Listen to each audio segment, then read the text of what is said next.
Hi guys, Jordan from P&B Campers. Just going to do your handover video on your Toyota Hiace conversion. So we start under the bonnet. Got your brake fluid here in this little reservoir attached to the servo. Air filter sits inside here under this little box. Fill up your engine oil from this cap just here, and then you can check your engine oil down here from this dipstick. It does say engine oil on the top. Power steering fluid goes in this reservoir here at the front, and your coolant, obviously don't open it when it's hot, but basically the main sort of inlet for that, so straight into your radiator, is this metal cap. We have also got this little expansion tank here as well, so you can check that way as well if you like. So yeah, that's your coolant, and your washer fluid goes in here, so nice and easy. This battery here is your engine battery, so that's not the leisure, although this wire here that comes off of here is the sort of split charger. So when the engine's running, it means that the leisure battery in the back, which I'll point out to you, will be charging at the same time. So anytime that you're either hooked up on mains or the engine's running, your engine battery and the leisure battery are both being charged up. And just as I just noticed it there as well, this other dipstick above that will be for your transmission fluid, because it's automatic. You've got transmission fluid in there. Not that you should ever really need to check that, but you know, that is where that is, just in case. So yeah. All right, so if I close the bonnet down 1 second, we're looking up at the sky. Right, so we carry on now to the near side. So we've got this as your fuel cap, which there will be a little button for over there on the driver's side. Let's get that open. On the passenger side, you've got this. So this is your electric window. You've got a few little bits and pieces around here, not very much, to be completely honest. Cup holders in the middle, little glove box here, airbag in the top there. The fuel filler cap switch is just there under the seat, and so that pops that open like that. So yeah, there's no actual sort of key to go in there to unlock it. So yeah, nice and easy. Close that over. Just shut this door. Obviously you've got your main sliding door here as well. I'm going to try not to get it dirty because it's all been cleaned up. But yeah, I've lubricated all of this as part of the hab check, so you shouldn't need to do that. Just close that over just for a sec. At the back, I open up this back door. You're on gas struts here, so that stays up on its own. So one that side, one that side, nice and strong because it's not drooping at all. So I'll just point out a few things here. So inside here we've got the leisure battery that sits right here, nice and neat, and really quite tough as well, so it's not going anywhere. This whole thing here is the back of the fridge, and then you've got the gas locker there, which I'll show you from inside, so I can show you how to turn the bottle on. So that's in there. And also another important thing is this little white box in here. That's where your trip switch is.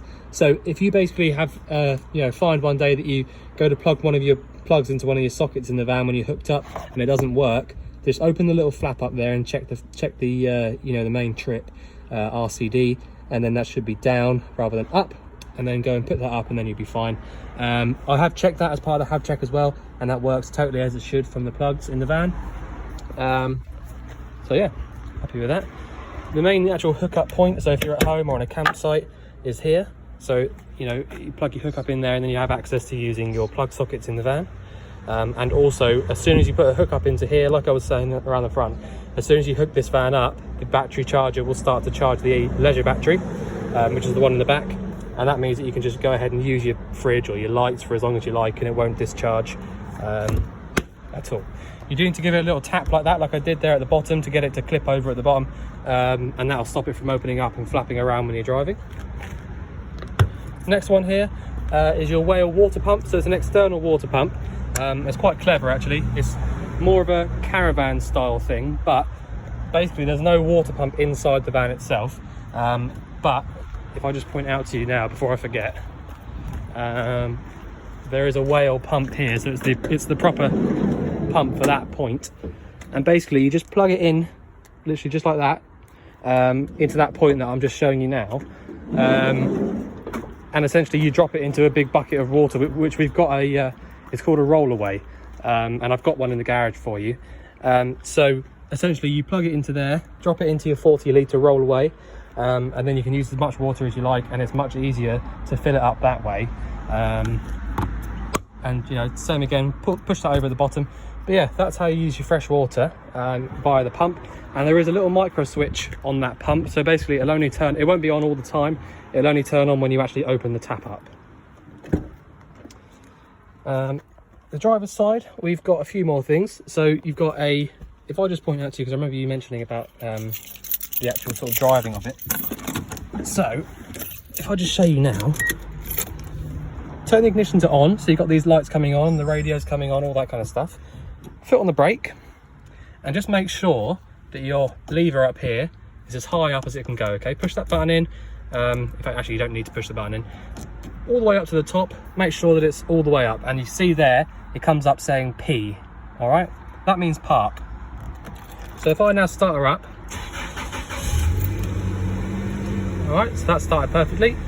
Now, all you need to do, or the most important thing to remember with an automatic, is leave your foot on the brake when you're doing anything up here, all right? So if I want to pop it into reverse, literally pull towards you and down one until it comes up with reverse, and your reversing camera comes on. If I want to be in neutral, down one more, so that then I can take my foot off the brake. Nothing's going to happen because I'm in neutral. Foot back on the brake again, back down one more to drive. And now, if I was to let my foot off the brake, I would start rolling forwards, all right? And then you can use the accelerator and the brake exactly the same. Down one more to 2 or L. They're your sort of long gears, all right? So that's if you're going uphill, but you shouldn't ever really need to use that, to be honest. It's quite a torquey engine as it is. And then to back into the middle to neutral, like that, just literally by lifting up this lever and pushing it up. So you can basically, you know, you get used to this anyway. You won't even have to look down there at one point, but have a look in there and make sure that if you want to be, you know, driving normally, have it down in drive. Neutral for if you're at traffic lights. Reverse, obviously for reverse. And park is for when you stopped, all right? And then once you're in park, you don't really even need to use this handbrake unless you're on a hill.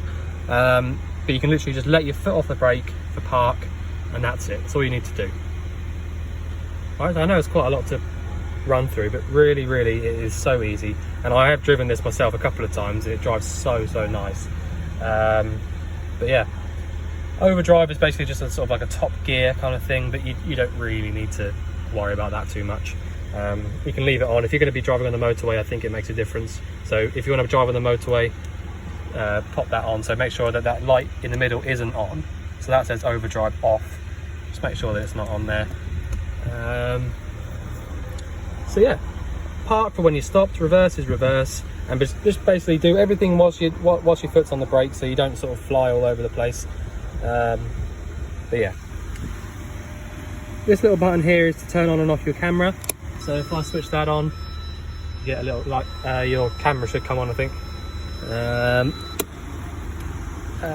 What else we got? Electric adjusting mirrors, so this is folding the mirrors in. And press it again to unfold them. Adjusting the mirrors, so at the moment it's aiming towards the right hand mirror, and if I go through here like a little joystick, I can move the mirror to where I like, and then left hand mirror, exactly the same. Your indicators and washers are on the opposite way around on this van, so washers are on the left hand stalk and your rear wiper is on the left hand stalk, and also your lights and indicators are on the right hand stalk instead of the left. So you know, that's something to get used to again.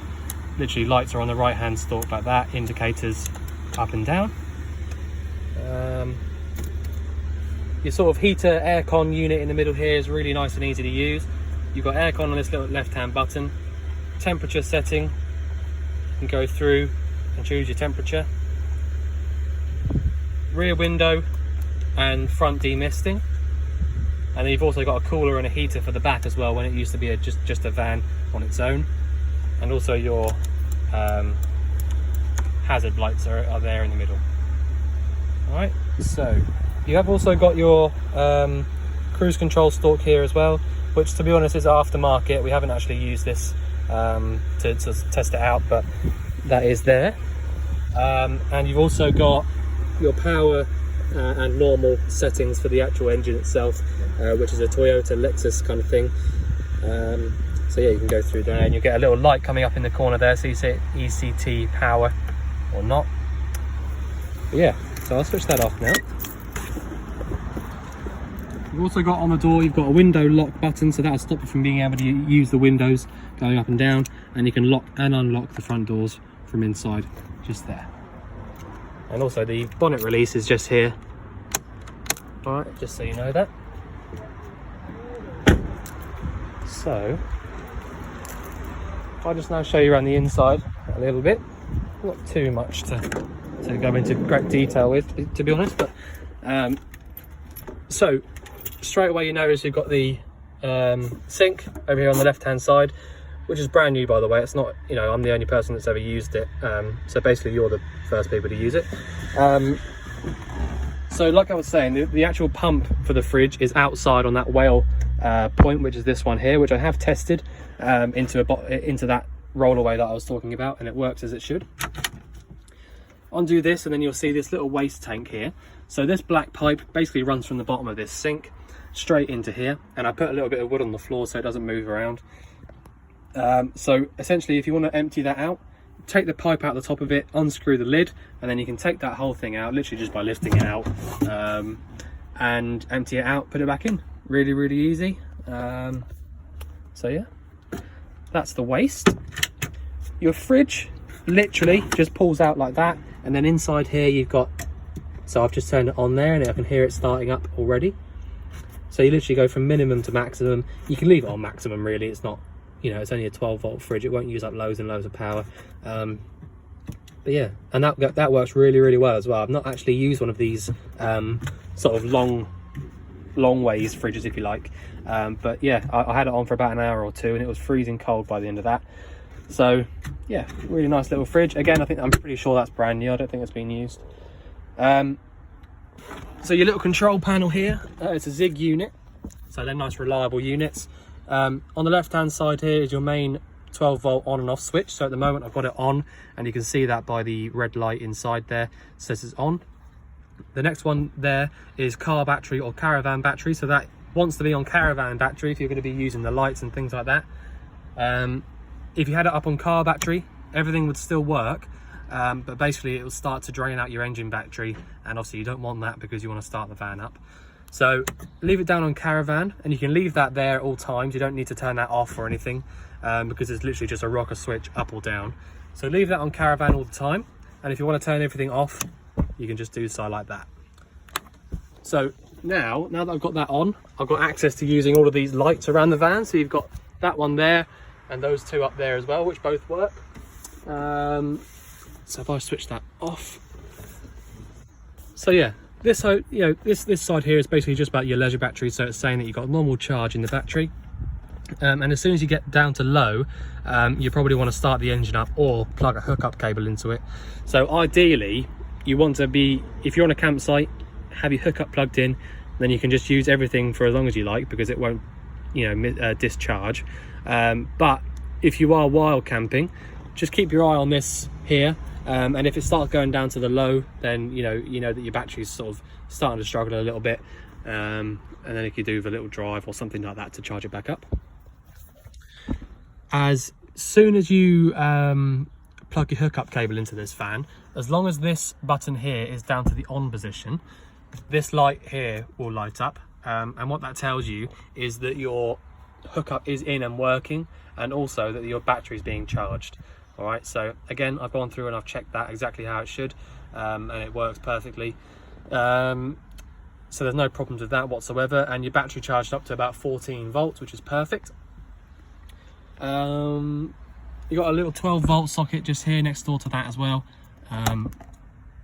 So that's like a cigarette lighter style point. Pop that back away in a minute, I've got two hands. Okay, so that's your control panel. I've gone through and I've checked all of your fuses there as well, so they're all perfect. Your 2 sockets up here, again, I've checked that they have sort of continuity between there and the RCD, and they do. So basically what that means is if you put a dodgy plug into one of those, then it would trip at the RCD, and it does work. Both of your hobs work off this piezo igniter, okay? So if I push down here, you can't see it on the, well, you saw it just then, but you can't really see it on the video, but it is working every time. And so basically, as long as you've got your gas on, which I'll just show you now, if I open this up a sec, I did also pull these through. I wasn't sure, I know I mentioned it when you first came down, so I did just cut a couple of little slots in the fabric and pull these through, but I wasn't sure what you wanted to do with it, to be honest. But you know, the option's there now. So if we lift this up and a little bit of wood underneath it, you come to your gas sort of box, if you like, lift it up, and you've got your 904 camping gas bottle. So if I turned it on, it would be, I'll just pop the camera down. Sorry. So basically, turn this on, you need to go anti-clockwise, okay? So like that, anti-clockwise, all the way around to the left. All right, so now if I went up to the hob and pressed that piezo igniter whilst pushing around like a normal hob, it would light up. And to turn it off is all the way around to the right, clockwise. Ugh. Like that. Doesn't have to be too tight, but just, you know, hand tight really. And that's it, that's all turned off. If you remember when you turn these on, to go all the way on so you can't go any further, not really tight so you can't turn it back off again, but just go all the way on.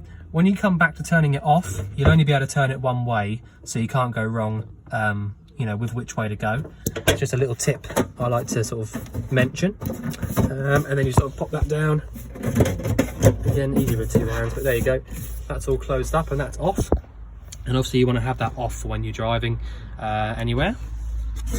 Pop that back down. Again, all of this is much easier with 2 hands, but